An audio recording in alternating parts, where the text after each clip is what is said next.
Hello? Hello?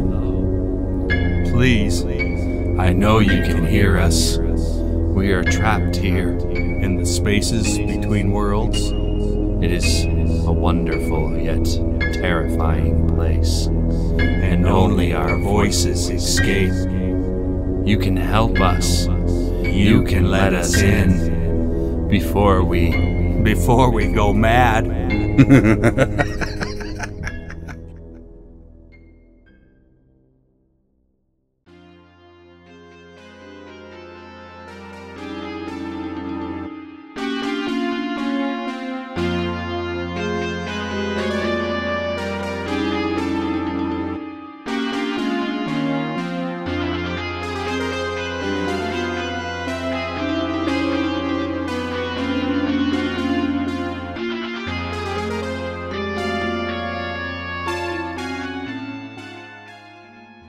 Halloween came to visit the trailer park that night, blowing in with a doozy of a fall storm.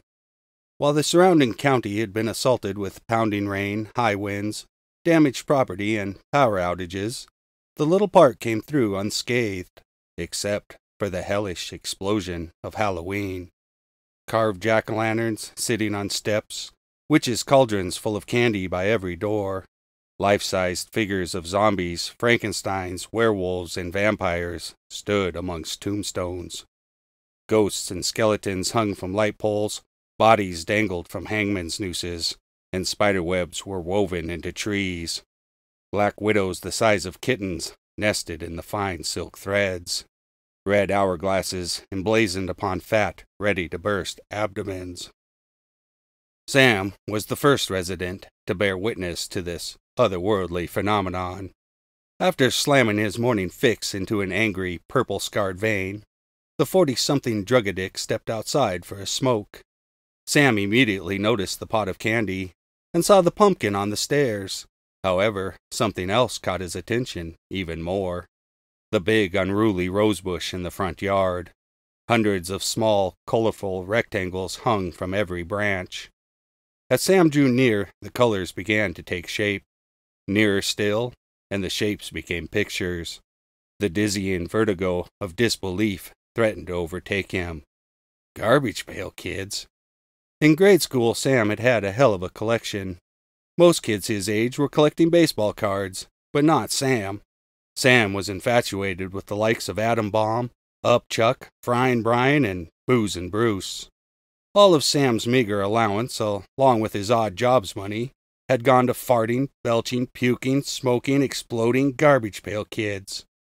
He had cherished the damn things more than anything. Surely this couldn't be his collection.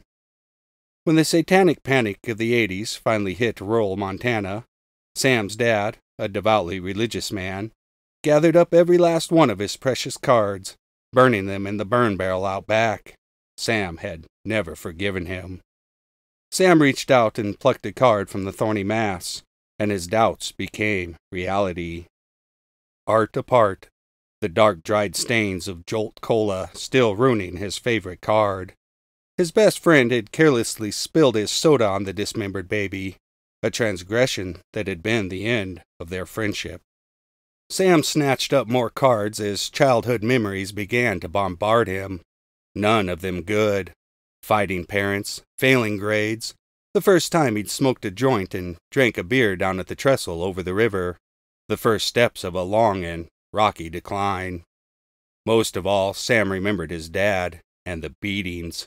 Any infraction, no matter how minor, met with a leather sharpening strap to his bare ass and thighs. Sam loathed the old bastard with all of his heart, mind, and soul. Ironically, Tongue-Tied Tim was the first garbage pail kid to speak, his words barely intelligible, spoken around his over-length, knotted pink tongue. Upchuck took up the cajoling, spilling out words with the rest of his innards. You can do it! Frozen Frank continued. Just kill the bastard. It was enough encouragement for Sam, as he hurried back inside to find his decrepit old man dozing in his wheelchair. The old fart instantly snapped awake and began bitching in his annoying nasal-toned voice. Gotta get your fix and have a smoke before getting your old pops a cup of coffee. You always were worthless no account. Years of pent-up aggression flooded through Sam as he slowly approached the dependent, life-sucking SOB. Sam? Sammy! What are you doing? After Sam strangled every ounce of life from dear old Pops, he lit up a smoke in the trailer. Oxygen tanks be damned. Father certainly didn't give a shit anymore.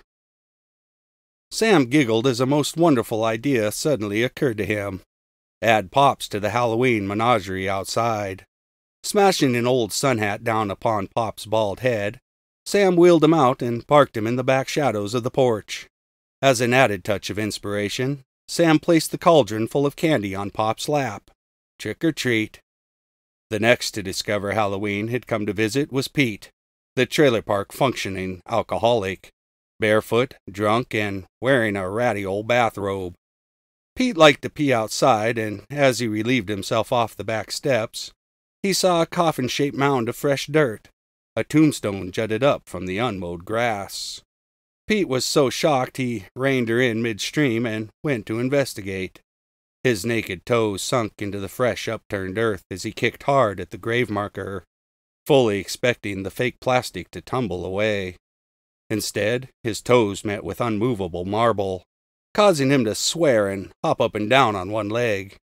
After several seconds of comic acrobatics, Pete knelt to read the stone-carved words, and immediately began to feel better. Giddy, in fact. For it was the grave of his childhood bully, the ornery little shit who had made every day of his life from kindergarten through high school a living hell.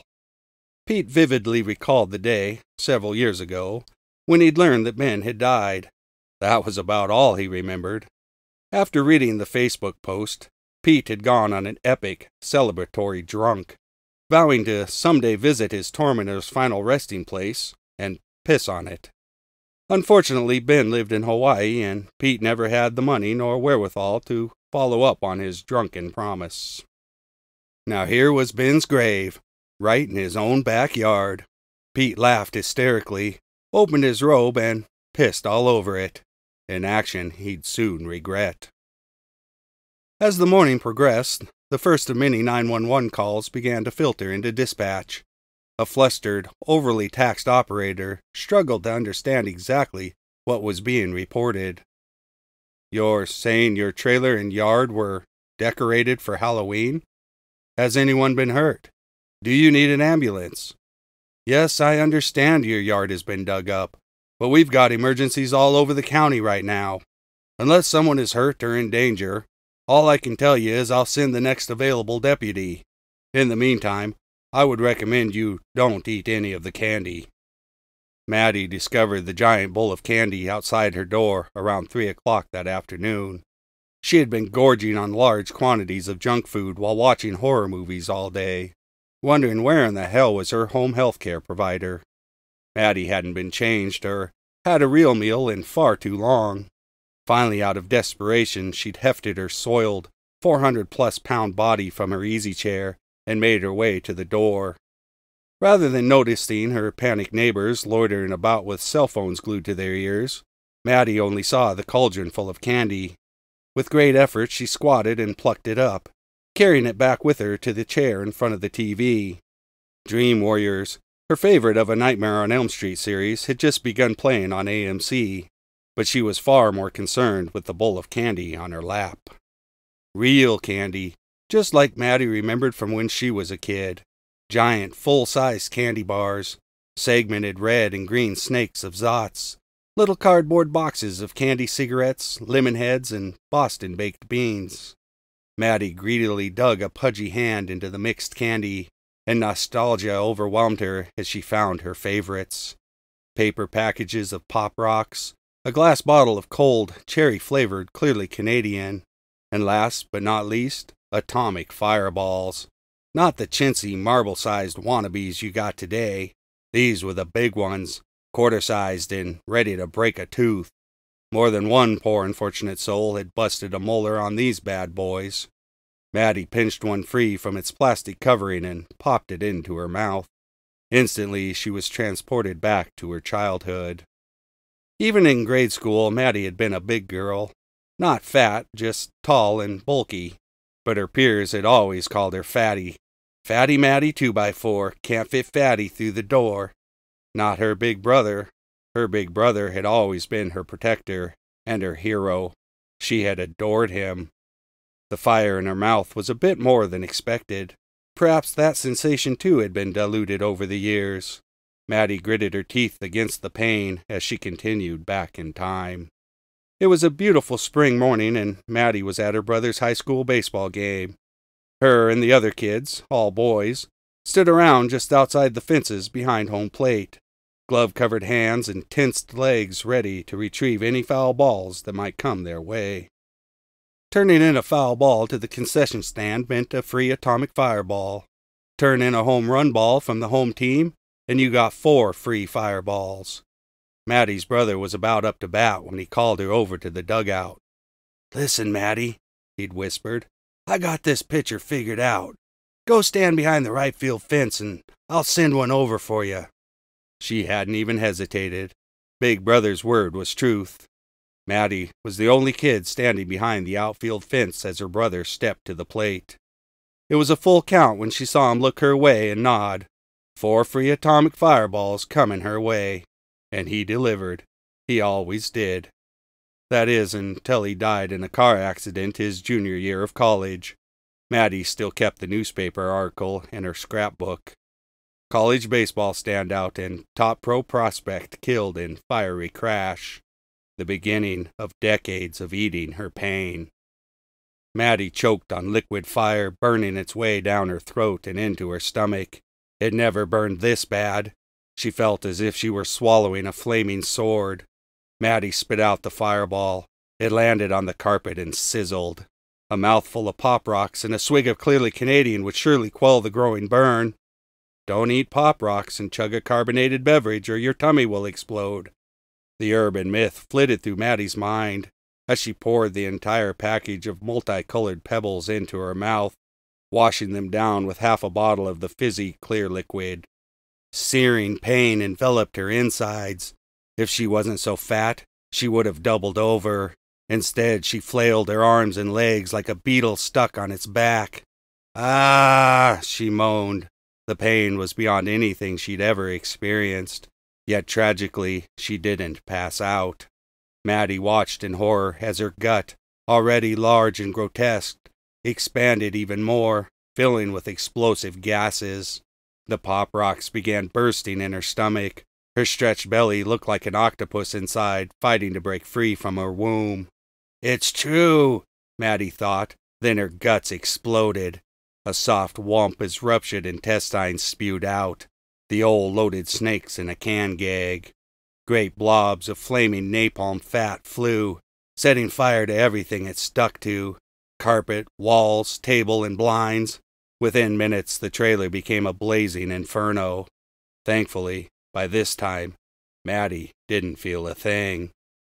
Finally, a real emergency. As wailing fire trucks, an ambulance, and a police cruiser sped into the neighborhood, Tom was in his yard with his phone out, filming the burning trailer. Usually Tom preferred to remain indoors, in the dark, peeping out and filming between the cracks of his blinds, the world outside, and of course his neighbor, oh boy, his well-endowed neighbor, sunbathing in the yard. The day's events, however, warranted another trip outside. In his enthusiasm playing Steven Spielberg, filming events wholly outside of the norm, Tom bumped into a werewolf. Only hours ago, he and Big Buxom Bambi, as Tom liked to call her, had been in the yard discussing how lifelike the figures were. Not just cheap cardboard cutouts, or even plastic-molded statues. These creatures were top-notch, worthy of anything in Madame Tussauds Hollywood Wax Museum. For the first time in 2 years, Tom was able to have a conversation with Bambi, without the ever-present danger of being caught staring at her ample cleavage. They truly looked as if they could spring to life at any second. When Tom nudged the werewolf, he felt resistance and heard a low, guttural growl. as the werewolf's lips pulled back in a menacing sneer. WTF. Tom forgot about filming and sprinted inside to grab his 12-gauge. Firefighters ran hoses from their tanker trucks as Deputy Hans jumped out and began crowd control. He was busy ordering people around when he saw a man exit his trailer with a shotgun. Deafening blasts sounded, and Hans watched the heads of several Halloween decorations disintegrate. Emergency workers took cover, and onlookers screamed. Hans retreated behind the open door of his car, drawing his own gun. The man moved forward as Hans began screaming, "Drop the gun! I will shoot you! Drop the gun!" Tom stopped in a daze beside a pirate that looked a hell of a lot like Johnny Depp. Suddenly aware of the situation, he dropped his shotgun and dumbly began trying to explain. "Listen, officer, these things are alive." Hans ignored him and continued shouting commands. "Keep your hands where I can see them, and step away from the gun! Step away from the gun!" Johnny came alive, swinging his sword and decapitating poor Tom in one smooth arc of deadly force. The body of Tom stood for several seconds, blood spurting from the grisly stump on his shoulders. His severed head plopped and rolled in the grass, eyes wide open, lips still moving, still struggling to explain. Hans keyed his radio. "Shots fired! Shots fired! I'm in Shady Mountain Trailer Court. Send everybody! I don't know what the hell is going on." The desperate call rang out, and the trailer court descended into chaos. Sirens sounded in the distance as Pete took a swig of Jim Beam and staggered to a window to see what all the ruckus was about. Pete's morning escapade was a dim haze in the back of his mind. He remembered the strangest dream. A good dream, where he'd finally gotten the chance to piss on his bully's grave. What he witnessed outside was a nightmare. Gunshots, sirens, and screams mingled in a demented symphony, and people ran about helter-skelter. Yet Pete's eyes focused on Ben's grave. The dream was real? This can't be real. The casket-shaped lump of loose dirt began to ripple and bulge. A rotting hand, then another poked out, and the filthy, rotted corpse of Ben heaved himself from the earth. They had buried the asshole in a gaudy Hawaiian shirt, khaki shorts, sunglasses, and, perhaps the greatest horror of all, Crocs upon his mummified feet. The sunglasses slowly turned in Pete's direction, honing in on him behind the thin glass of the kitchen window. Pete couldn't see Ben's eyes or what was left of them behind the dark lenses, but he could feel Ben's malevolent stare. Letting out a most unmanly screech, Pete turned to bolt for the front door. The mind was willing, but the body was shit-faced drunk. Pete fell in a tangled heap, then fell again and again as he struggled to get up. In his inebriated panic, coordination failed him epically. The front door burst open, and in strode Ben, in all of his decaying beach bum glory. "Aloha, you little shitbird!" Ben croaked through the tattered masks of neck tendons his sunburned skin had once concealed. "I see you've done well in life.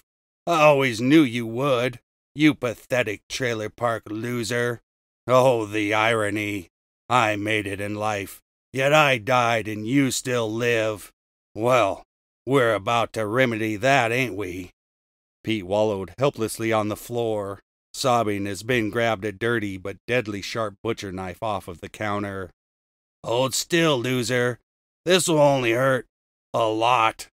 With supernatural strength, Ben stabbed down with the knife, piercing through Pete's shoulder and deep into the vinyl flooring. Unfortunately, Pete had more than one sharpened knife around. Quickly, all four of his limbs were pinned to the ground. Ben went to work, slowly and methodically. Pete's screams went unheard in the cacophony of outside mayhem, and the next hour of his life became an agonizing eternity. The last thing Pete felt was the warm spatter of liquid burning his skin like acid. Sam woke up in dire need of a fix, but couldn't move. After a few disconcerting seconds, he came to enough to realize his predicament. bent over and bound to Pop's wheelchair. His chest and head rested on the seat, flesh and bone arms secured to arms of plastic and steel, knees resting on linoleum and tied tight to the back wheels.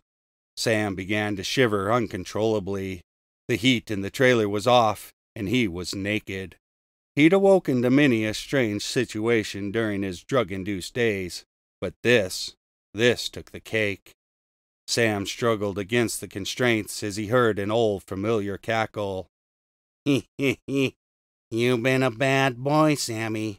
A bad, bad boy. It's time to man up and take your licks." Pop's nasally voice pierced his eardrums as the leather sharpening strap came down. "But I killed you!" Sam screamed. Pops laughed. "You can't kill the memory, son. I'll always live in your head." Only after Sam's screams became muffled sobs, Pop stopped the flogging.